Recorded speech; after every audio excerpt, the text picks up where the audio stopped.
Hey guys, it's the Junior Coder, and this is the third part of the Learning JavaScript series.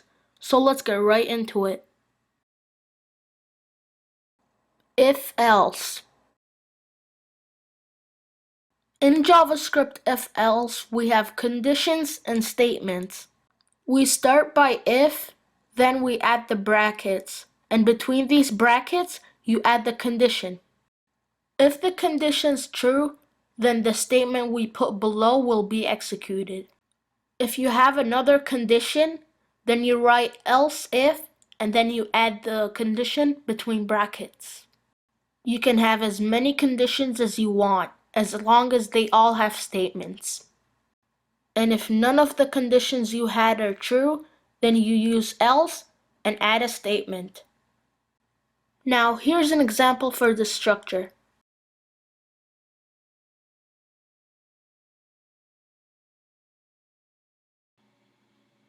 Objects.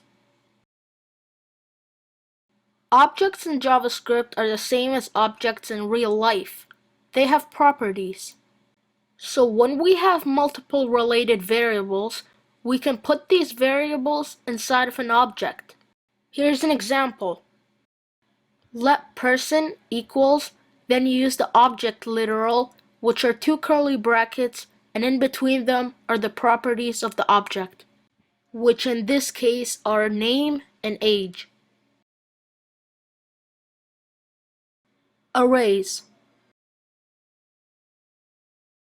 Sometimes in your program, you are dealing with a list of objects.